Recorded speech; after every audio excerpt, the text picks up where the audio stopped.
So welcome back to chapter 6 of Gateway of Tshuva, chapter 6 in Igeres HaTshuva. We have learned so far a few big ideas. The first big idea is that the meaning of tshuva, which we translate as repentance, the meaning of tshuva as was taught in the Zohar is tashuv hey, which means the hey will return. And what hey is that? As we saw, that's the final hey in particular of the four-letter name of God, Yud and Hey and Vav and Hey. Tshuva literally means in the word tashuv, return hey, the hey. We learned also that our soul is like a rope coming from that hey, and that when we do counterproductive action, which could be not loving another Jew or holding a grudge, it could be eating chametz on Pesach, whatever it might be, my rope is attached to that hay on God's name. And when I pull down on my rope by doing something counterproductive, it can yank on that last hay, so to speak, and actually dislodge it in God's name, incredibly enough. And finally, we learned a third piece, that is that rope that attaches me to my divine source. When I do something counterproductive, it will nick a strand, it will fray a strand, and if I do something really big, it will actually sever that rope completely. It will actually sever the rope. And in that case, in the times of the temple, it was said the person, because they had lost their source of life, their life force, it was said that they would actually die before the age of 50 or 60, depending. And so the Alter Rebbe asked a question, obviously, how is it that we look around, maybe even ourselves, as many people that have done sins and yet live well past 50 or 60, thank God, and even live wonderful lives with wealth and ease. So how is that possible? This chapter now, chapter 6, is going to go deeper into all the questions we've looked at, right? Question 1, what does this mean to return the hay? What does tashuv hay mean? Question 2, how do I deal with this rope that's attaching me to God's name? And question 3, how is it that a person can live well past 50 or 60, even when they have sins that seemingly cut them off from their source of life? So go deeper in, and in this chapter, by understanding one of the most profound effects of when we do a counterproductive act of sin, will really reframe that and put us in a higher functioning state to avoid them entirely. Let's start together. We're in chapter 6, as I said, of Igeres HaTshuva, page 235 on this book. Amnam zehu bisman shehayu Yisrael b'madrega elyona, keshehaita hashchina shora b'Yisrael b'veit hamikdash. Go ahead, Linda. However, all this pertained when Israel was on an elevated plane, when the divine presence dwelt among Israel in the Beit HaMikdash. So everything that the Alter Rebbe explained, that this rope that connects my soul to the hay of the divine name, that when I yank down, I dislocate it, and if I sever it, God forbid, my life force that's coming through that connection is now gone, and I'm like a battery that's no longer being charged, and I'll run out eventually, God forbid. That only really pertained when we were in the Bais HaMikdash, when we were with the temple before it was destroyed. To understand that, let's go a little bigger and talk about how reality totally is created and relates to godliness. So we talked in this book about how God creates the world through speech. God says, let there be something, and boom, it's there. And yet how God blows into us to blow our soul in, that's from deeper in God. You blow from deeper than when you speak. We also learned that when you blow, a barrier can block it. When you speak, there's no barrier. I can go around. You can hear me around my hand. So when the world was first created, way back, God said, let there be a world. There was a world. The world was just godliness. And it was very transparent. You looked at anything in the world and you saw godliness. That's what it was. When we had the sin of the tree of knowledge of good and evil, which is where good and evil mixes together, now the world stopped getting its energy directly from godliness, but instead got its energy from this klipa noga we've learned about in the past, which means a shell that has a mix of light in it.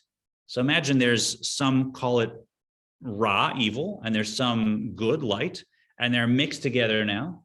And so you look at the world, and instead of seeing godliness, you see a world, you see a tree, or you see a person, or you see a swing, whatever. And yet there's some holiness mixed within it. Why? Because that was the nature of that tree.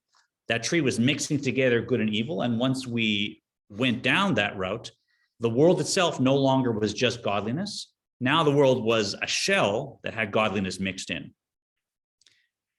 And another descent happened when we had the temple destroyed, and that was the Shekhinah still had a place where it was completely visible, or it's completely self-evident on earth, and that was the temple. And you'd go and you'd see this thing, whatever it was. It wasn't visible to your eyes, but it was visible to your heart and to your soul. When we lost that, we took another descent down. And without getting into the complexities of the essence of God's energy and the chitzonius, the external part of God's energy, basically each of these descents meant that now that godly energy was not just kept on the side of holiness, but was mixed in with reality, mixed in with the shell, mixed in even with the counterproductive side of reality. And as we'll learn, we can actually lower it even more, because although these descents brought it down to klipa noga, to that one klipa that has holiness, we have the potential to drive it even further down to the 3 completely impure klipot, but that's in a few pages. Any questions about that? That's just a snapshot. The whole idea is there's godliness, and as the world takes more and more steps down because the Shekhinah is driven out until eventually the Shekhinah is in exile, now the godliness is stuck in reality, and that's the dynamic we're looking at, extending even further when we do an Avera. Kind of follow? The basic idea. We'll say yes then. Good. Basic. ואז לא היו מקבלים חיות לגופם רק על ידי נפש אלוקית, לבדה מבחינת פנימיות השפע שמשפיע אין סוף ברוך הוא על ידי שם הוויה ברוך הוא כנזכר לאל. Go ahead, Eleanor. Then the body received its vitality only through the divine soul, from the innermost source of the life-giving power issuing from the Infinite One, through the tetragrammaton, as discussed above. So here we're in the Alter Rebbe's words, the same ideas I was expressing. Our life, which we receive from the Hay, from God, ultimately, it all comes to us from there. In the times of the Beis Hamikdash, that just came through our divine soul, that was it. And our lives came directly through holiness, and there was no other way for us to get the life force of our body. So the energy with which we work and talk and speak, that all came through our divine soul, no other route. So of course, if we did something to cut that off, that's it. We're unplugged and we'll just run out at 50 or 60, God forbid, right? That was a different time, as we'll learn. Welcome, we got a few more in the class. But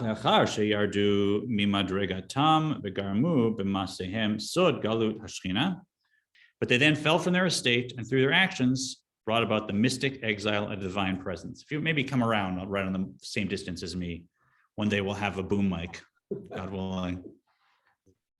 I'm getting some eyeball rolls. You know, sometimes you gotta work to learn, right? Oh, it'll be a little while. Okay. Yeah, come around. But they then fell.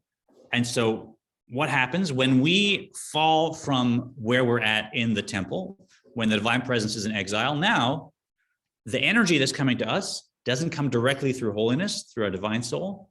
Rather, we actually get our life energy through klipa noga, So what does that mean? Well, if I don't need a direct line to holiness, if now holiness, the Shekhinah, is in the shell of reality, klipa noga, and is giving my life force through that instead, well, if I cut my connection to holiness off, I can still get life force through the klipa noga, because I'm in a lower state. The Shekhinah is in exile, and it's giving life force to the klipa noga.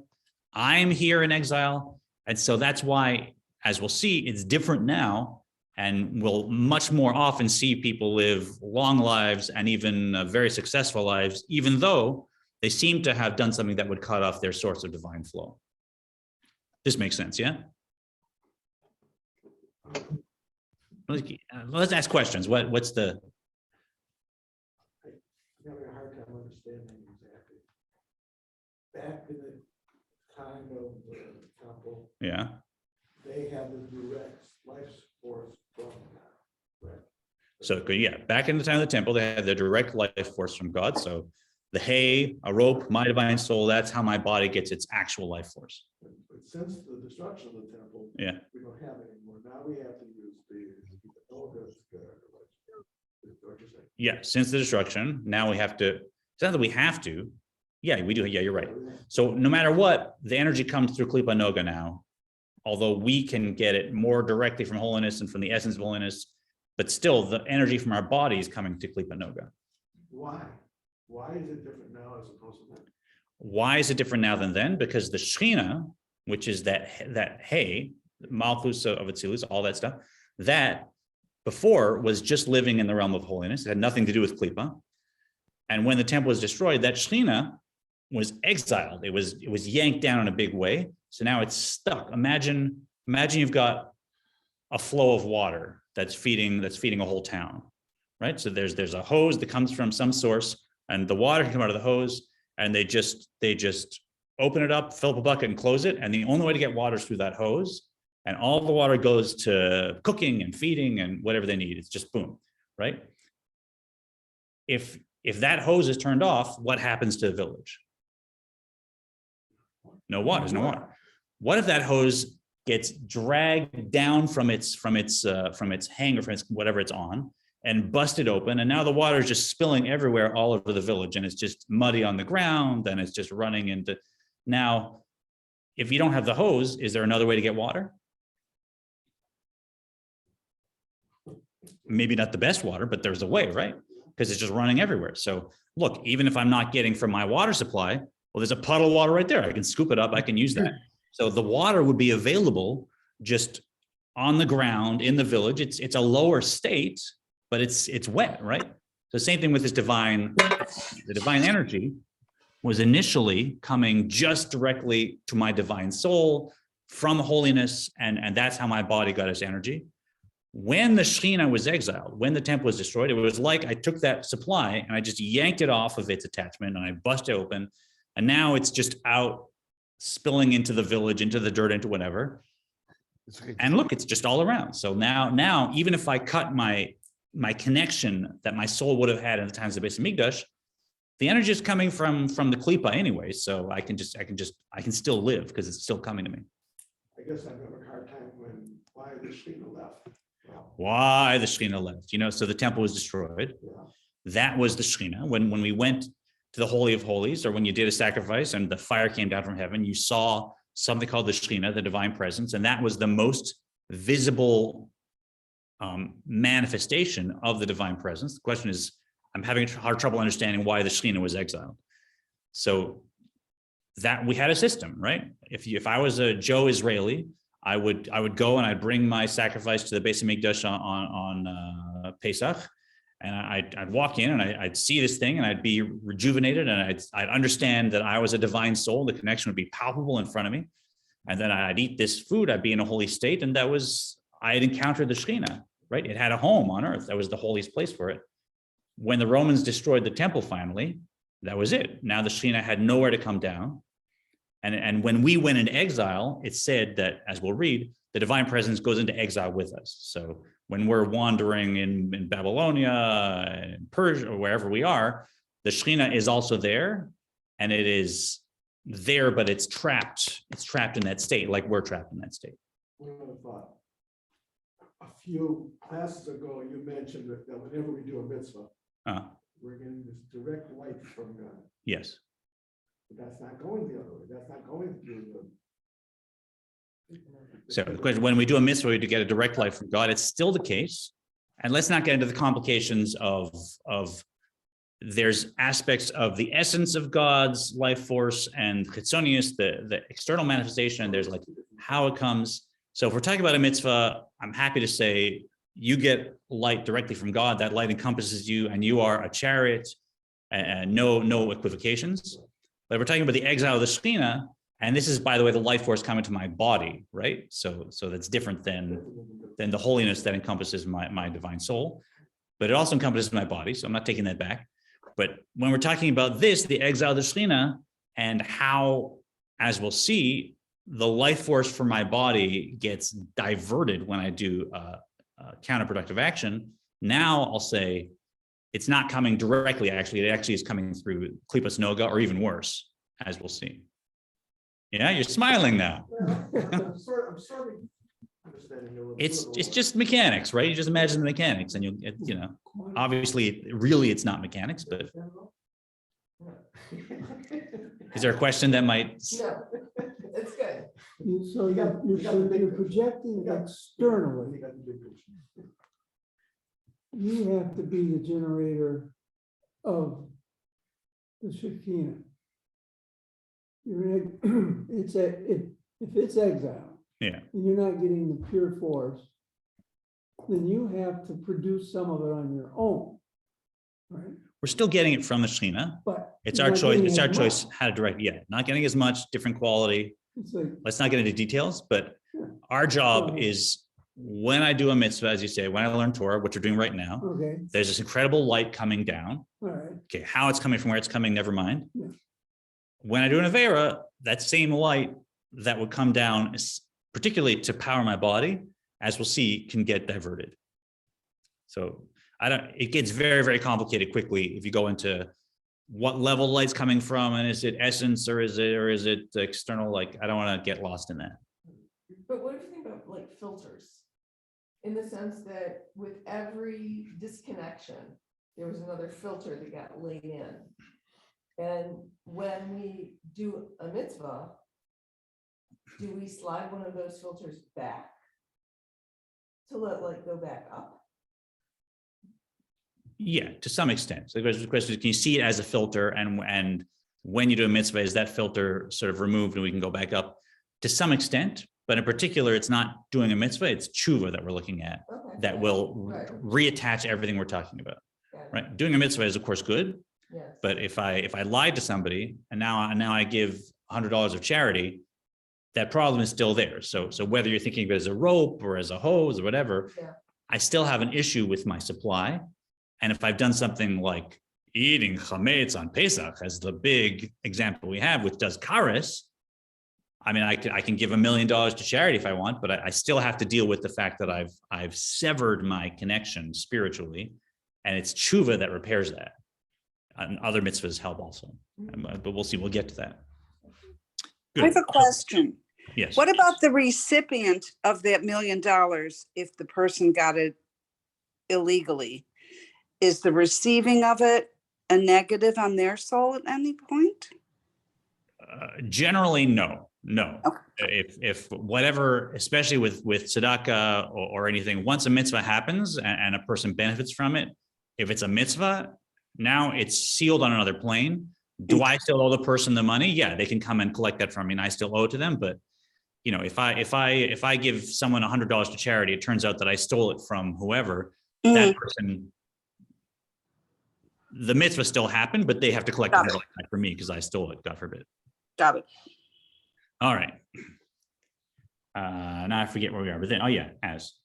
Kmo shekatu uvishechem shulcha imchem. As the verse states, through your sins was your mother banished. Dehainu sheyorda hashpat bechinat heitata nizkeret le'el v'nishtashala mimadriga lemadriga lemata mata. This means that the benevolence flowing forth from the above mentioned letter He of the Tetragrammaton was lowered far down from plane to plane. Right, so, and by the way, why was the temple destroyed? Because we had the sin of not loving each other enough. We had unnecessary antagonism towards each other. So it was because of our sins ultimately that we understand the Bais Hamikdash was destroyed. So because of our not loving each other enough, and I love you no matter what, whoever you are, we should all love each other. Let's do that. Our mother was banished. The Shekhinah, which is called mother, was exiled from its physical place in the Bais Hamikdash, from its spiritual place where it could actually feed us directly. And the flow of this life force that's coming from the last hay was lowered far down plane to plane, like that water supply we talked about that now is just spilling into the village wherever. So it used to come just through holy acts and through my connection learning Torah and straight through my divine soul. Now, even if I've cut that, my body can still be fed because it's just flowing into klipa noga, this one klipa that has a mixture of good in it. What page? Now we're page 238. I was thought that Klipa Noga was only bad. Question was, I thought klipa noga was only bad. How we learned it originally, way back. Klipa noga is neutral. Klipa noga is neutral. So in terms of the divine soul and the animal soul, which is from the Tanya, the first section, klipa can go either way, right? So klipa is not necessarily holiness, it's just neutral. And we can elevate it using it for a good purpose, or we can lower it for a bad purpose. The three impure klipot, those are just self-centered, they're just evil. And we can't deal with them, they're stuck, right? I mean, if it's like I keep saying, a nice loaf of challah on Pesach, for me, that's three impure klipot. I can't eat it, I can't bless it, there's nothing I can do with it, it's just stuck, and all I can do is avoid it, or maybe learn the halachot around it, and that way elevate it, but I can't actually interact with that piece of physicality until Pesach is done, and now, boom, I can elevate it again. המשפיעות, שפע וחיות על ידי המזלות וכל צבא השמיים והשרים שעליהם. Oh, this is going to be fun. Until it became. Which transmit? Oh yeah, go ahead. Is that right? Yeah, עד שנתלבשה השפעתה ביוד ספירות דנוגה. Until it became enclosed in the 10th Sfarod of Noga, And one more. which transmit the benevolence and vitality through the host of heaven and those charged over them, to every living physical being in the world, even to all vegetation.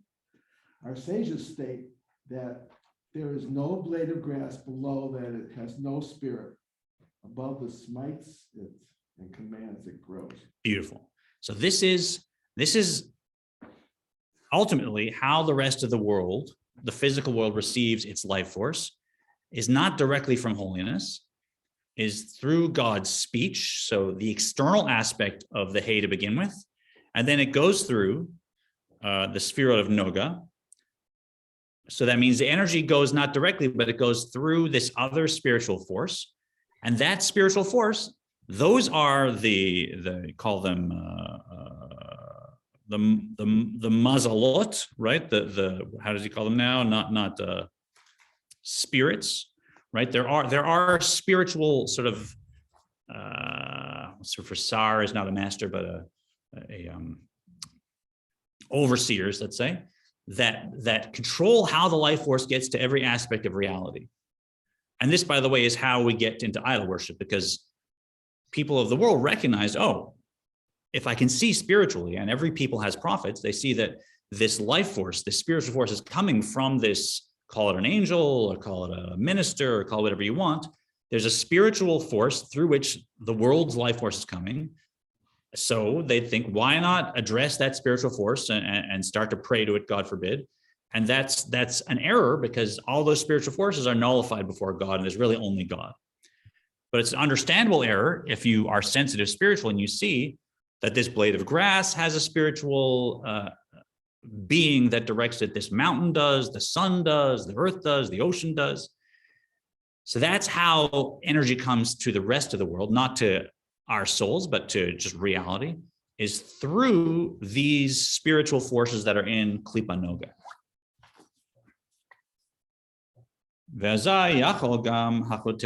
And by the way, that actually is, it's called forgetting the word, never mind. Let's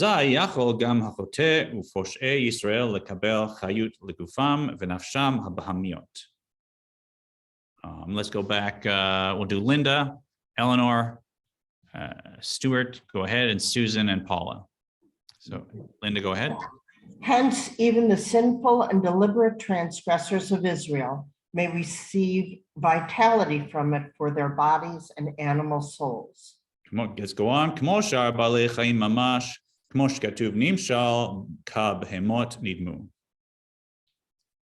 Exactly as other living creatures do, as scripture states that there exists a state wherein human beings are likened and similar to beasts.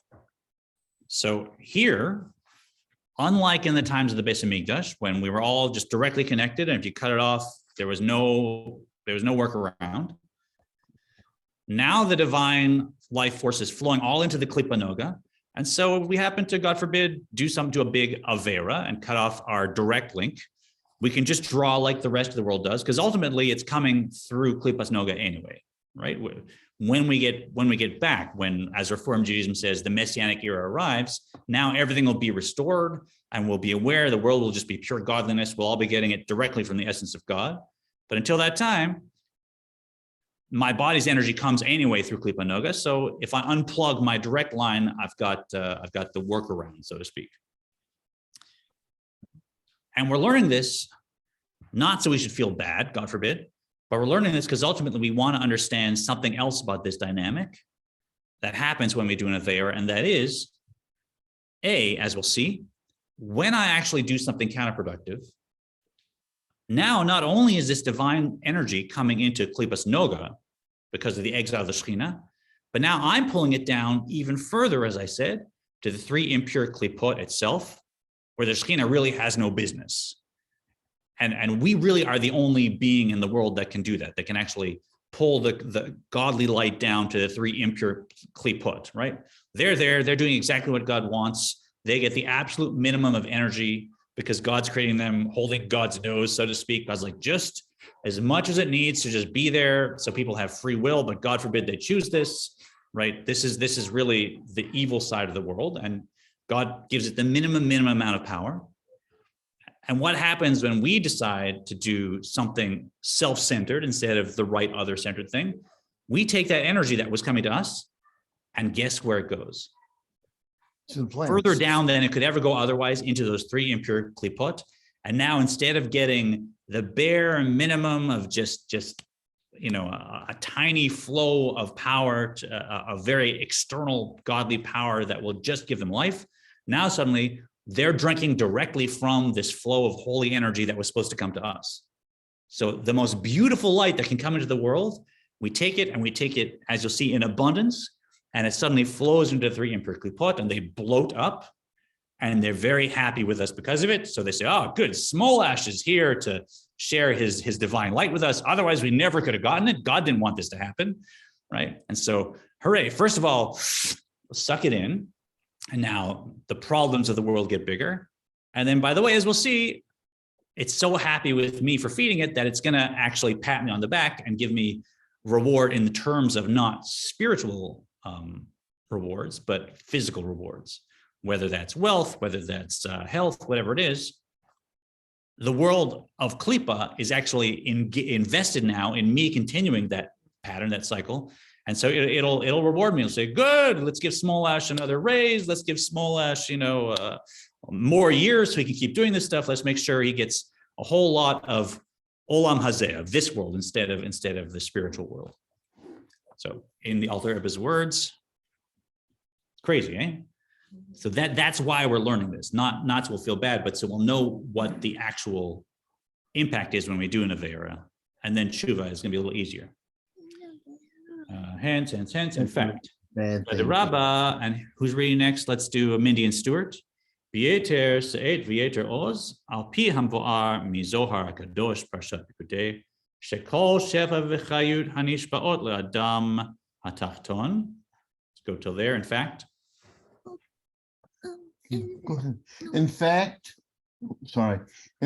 not only is it possible for the sinner to receive his nurture from Kalipa, as do animals and other living beings, but indeed with even greater emphasis and force, as explained in the Holy Zohar, Parashat,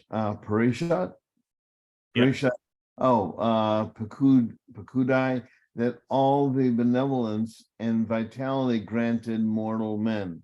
Go on.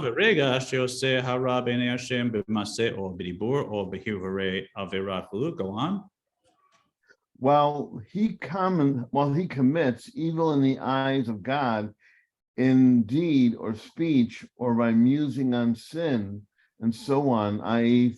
through any of the three soul garments of thought, speech, and action. And Mindy, if you want, Hakol Nishbalo Mehechlot Hasitra Hamevoarim Sham Bazohar Kadosh. All this life force issues to him from the various chambers of the Sidra Ahara described there in the Holy Zohar.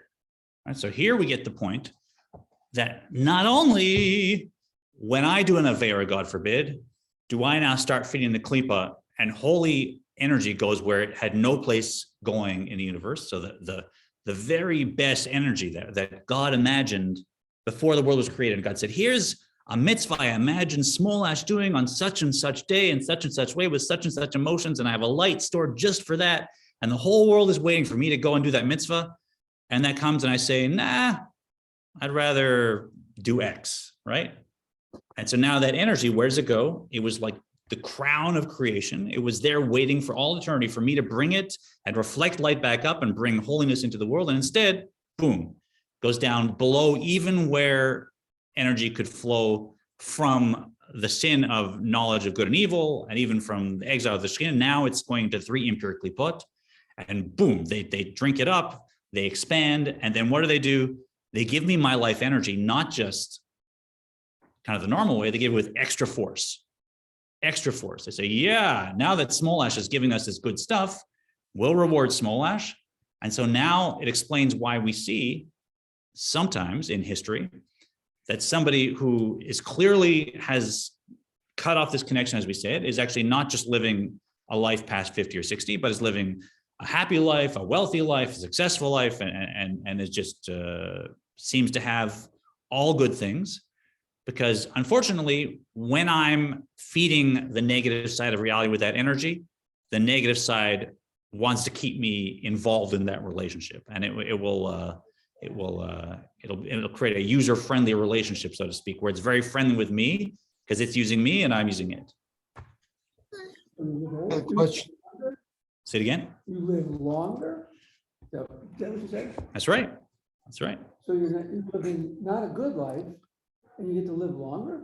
Well, it's a good life materially in this case, right? And it's a long life in this case. But it's all. You're cut off spiritually, though. You're cut off spiritually. And if you lived in the times of the Bais Hamikdash, then the understanding was this would never happen. So if I on Pesach, Oh, yeah. I'm living a real long life. We'll get to this, right? But this the question you got there before the Alter Rebbe did. This is getting a little counterintuitive. Yeah, it is, and he wraps it up at the end of the chapter. I hope we'll get to it today, right? So you could say, look, if I want a good physical life, maybe I should do some Averas and get friendly with the three empirically put, and they'll reward me. And look, I mean, if you live a successful life of crime or of abusing people, it could be that you become wealthy, and it could be that you hire bodyguards and you have the best medicine, you live a long life. But ultimately, what does it feel like inside if you're living that life? We all know, right? And would we rather live a life of connection and integration and love and wholeness, even if it means I'm not getting the nicest clothes and maybe I'm not living to 120, maybe I'm living to 95, right? But it is a counterintuitive trade-off where you could say, just because I'm doing well financially, it doesn't mean that I'm necessarily on the ball spiritually. It could actually mean the opposite. It could mean that I'm actually feeding something counterproductive, and it's saying, thank you, Smolash, here's some more, keep it up, you know, slow clap for you. You're a nice shallow person. A very nice, successful, shallow person, yeah. And again, we're, as always, this is something that I am using to address myself and to assess where I'm at. It's not something that I ever would do to assess somebody else. That's not my business, right? So just to be clear, this is me searching my soul saying, is this good thing because I did a nice mitzvah and was helping people and now God wants me to do more of that? Or is it because I've been selfish and now the klipa decides to try and keep a good thing going? It's tough stuff though. It leads to tshuva though. Hence Stephen's going to do. all this. Hakol nishpalo mehechlot hasitra achra, mvarim sham bezor kadosh, adam hu baal bechira im lakabel hashpato mehechlot sitra achra, or mehechlot hakdusha shemehem nishpot kol machashavot tovot kadoshot bechulu. Let's go on. Susan, would you like to read? We are all this life force. Middle of 239. Okay. All this life force issues from him from the various chambers of the Sitra Achra described there in the Holy Zohar. Going on. The choice is man's, whether to derive his nurture from the chambers of the Sitra Achra or from the chambers of holiness, from which flow all good and holy thoughts, and so on. Right, so it's up to us. It's up to us. Every day, that's the struggle. Am I doing something for someone else? Am I serving others? Am I serving God? And then the energy flows the right way, or am I doing it for myself? And now I'm feeding the other side. That's the simple way of putting it.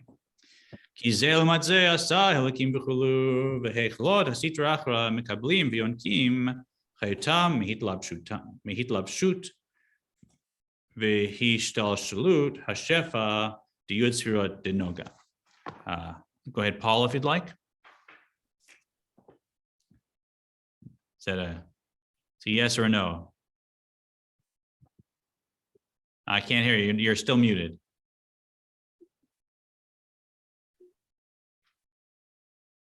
Got it. There you go. I don't know where we are, and I don't think I have the right chapter. Oh, yeah, Maya sent the correct chapter 6, which is like 235, etc. So if you look in your email this morning, Yeah, I did, chapter but 6 I didn't have time to take it out, so. Okay, sorry about that. But yeah, you'll find it. You can read with us. So let's go back.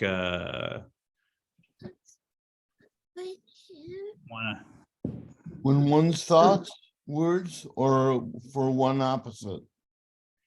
For one opposite. Go ahead, Min. For one opposite, the other did God make.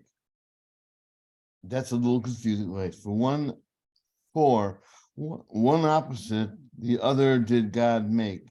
The chambers of the Sitra Achara derive their vitality from the issue of the 10 Sephirot of Noga that is embodied within them, and that descends into them by stages. And this, hold on, man, sorry. Yeah, till there. That's good. Of Right, Noga. so that just till there is good. Thanks, Stuart. Okay. So that quote, one opposite the other did God create, means that everything that exists on the side of Klippa exists on the side of holiness. And also the Klippa Noga, its structure is reflected in the 3 impure Klippot, which is the Sitra Achra. Let's not get lost in the terms. Sitra Achra and Klippa, let's call that just the complete evil side of reality. Klippa Noga, that's the translucent shell of reality that mixes in holiness. And then holiness, we know, is holiness. That's God, oneness. So the chambers of the Sitra Achra, now this is the 3 impure Klippot. This is the negative, evil, call it, side of reality.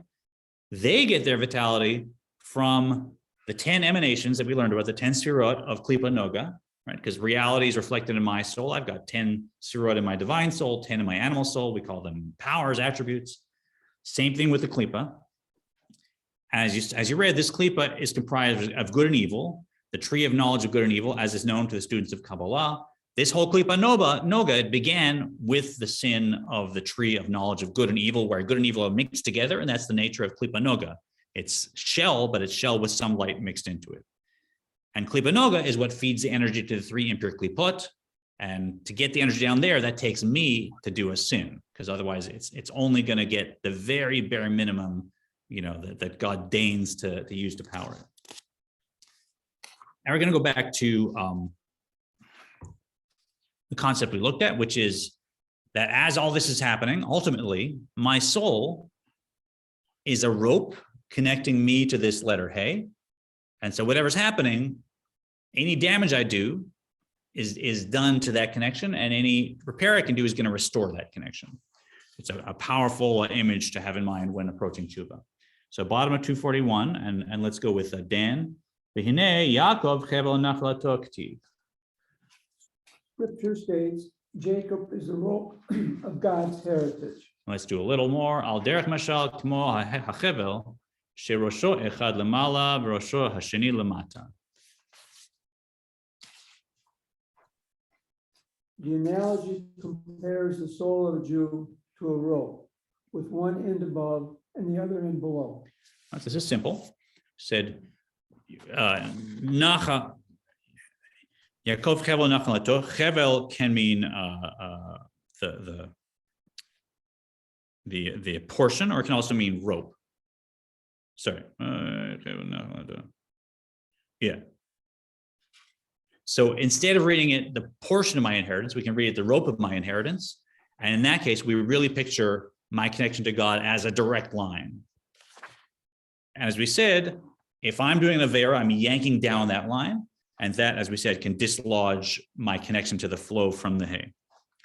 Im yimshoch adam berosho hasheni yanea v'yimshech acharav gam rosho harishon kama she'efshar lo lehi mashech. When one pulls the lower end, you will move and pull after it the higher end as well, as far as it can be pulled. Right. So the degree to which I pull down here in my consciousness and I lower myself, that's the exact same degree that it's going to pull up on the connection with the divine name. Sometimes we picture that God's in some castle and there's a readout to what's happening on earth, and I'm a little detailed down there, and is God really going to pay attention, and is there really going to be effect, or is it? No, it's exactly connected all the time, very, very sensitive, 100% sensitive, and everything I do affects everything above. So every little thought, every little decision, every word that comes out has the potential to elevate so much and bring light into the proper side of the world. And also I have free will, the potential to bring that very special light down to the lowest part of reality.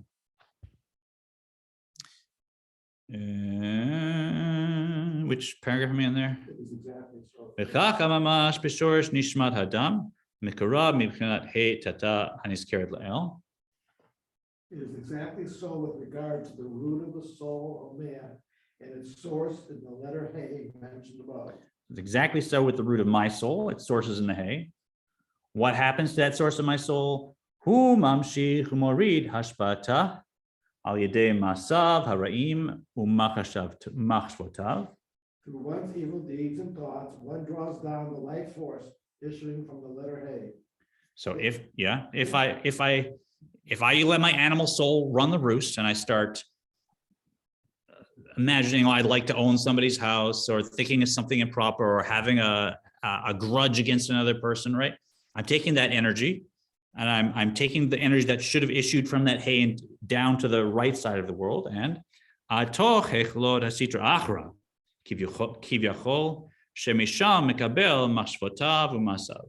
the chambers of the Sitra Achra. As it were, from which he receives his thoughts and deeds. Is that how I read it? That is as funny as when the kids in Monday night school start imitating me and how I like teach the thing. It's good. Good. I'm glad I do it with that kind of passion. The Sitra Achra. You shouldn't even want to say it with your pleasant voice. Who would want to do that? So, as you said, it flows right into the Sitra Achra. And who gets the benevolence from that? Right? If the Sitra Achra is now puffed up with this energy and it's making reality with this really great energy instead of the in sound, we have like power that comes to a soundboard. And if the power is not good, it'll cause blips and problems and stuff. And you got to condition the power, right?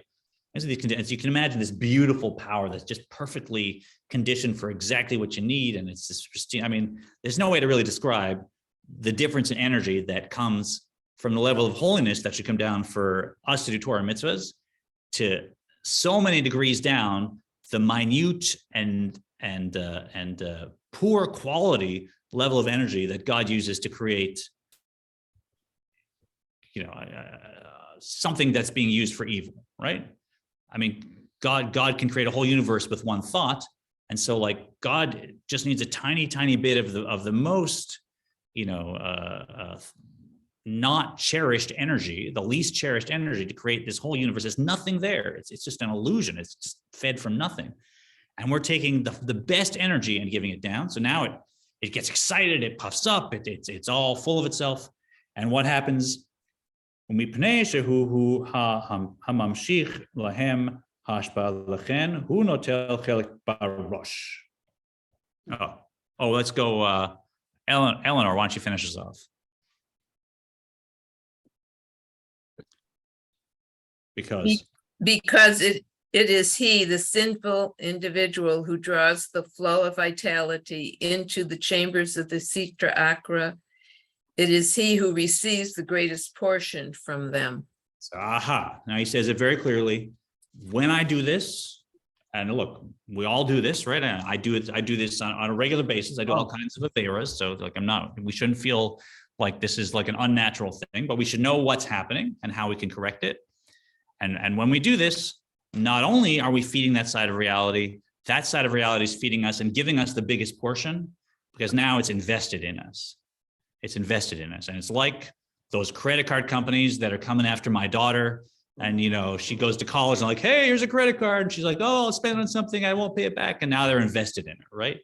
And God bless credit card companies, but, they will now, other ones will find her, and you'll find kids going into debt and they'll get lost in this thing. And the more it happens, the more, this energy kind of surrounds them, and you gotta clear it away and get them on their feet, right? So it's that energy. It really is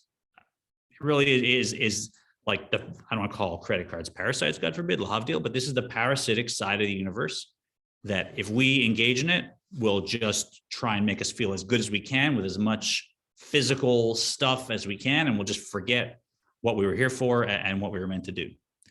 And we'll revisit your question about also, what do we do with that? And why is it that, if I eat bread on Pesach, how come I'm not a millionaire, right?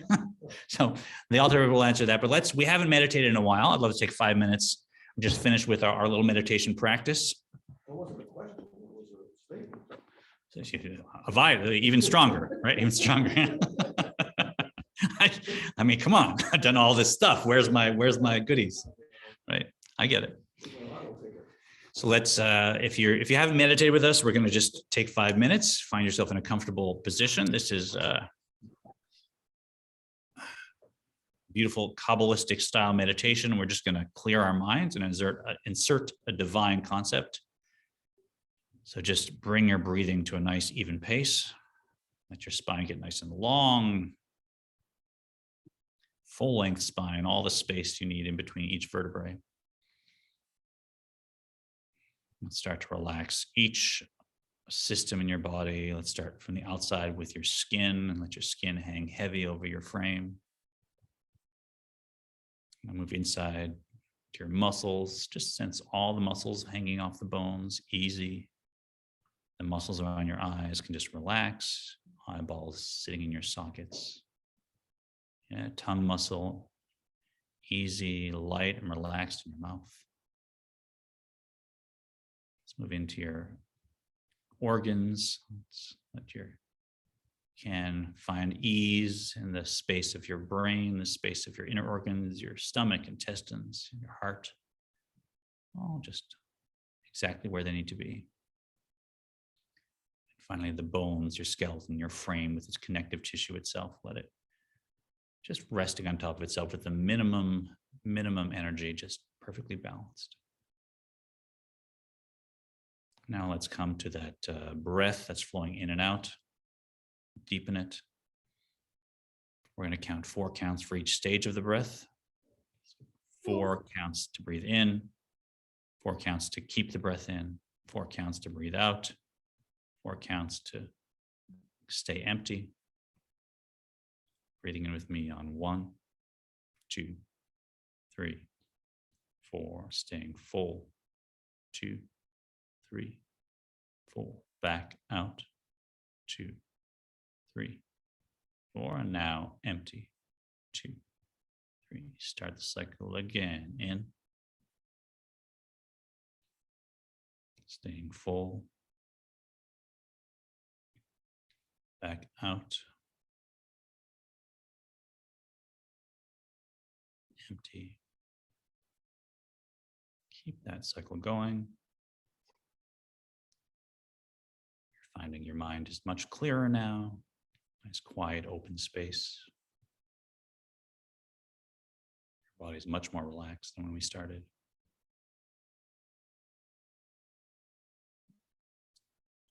Let's insert together this divine concept we've been learning, Shuva. The meaning is Tashuv He, Tashuv He. And we're returning this He. Let that concept drop into your mind, deep into your mind, and fill your mind from the bottom to the top. As you continue the cycle of this beautiful breath, that's the sound of the He. Let the concept fill your mind. Shuva is Tashuv He. We're returning the He to its place in this divine name.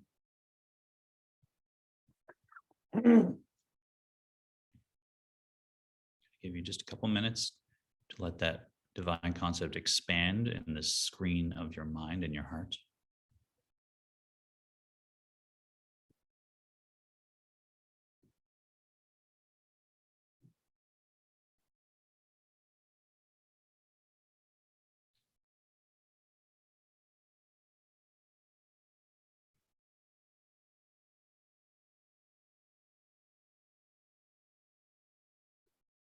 Find the image becoming more clear, more detailed. Try expanding the screen upon which you're meditating upon the image. Maybe make it 3 or 4 times bigger, bring it closer to you. Maybe step into it. You're part of that He.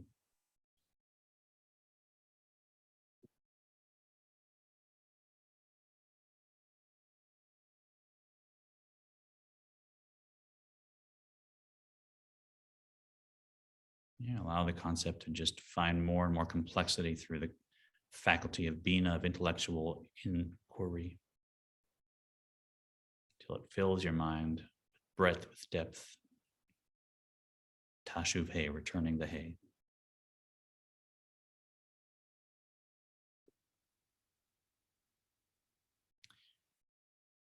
Feel free to continue this meditation. It's a good one to stay in for 15 or 20 minutes. If you're with us, we are at the end of our class, so you can open your eyes, wiggle your hands and toes. It's been a pleasure learning with you. Hope we'll see you next time again here at Gateway of Tshuva. We'll continue our journey through how we reattach as He and all the good things that happen. Be well, see you next time. Thank you.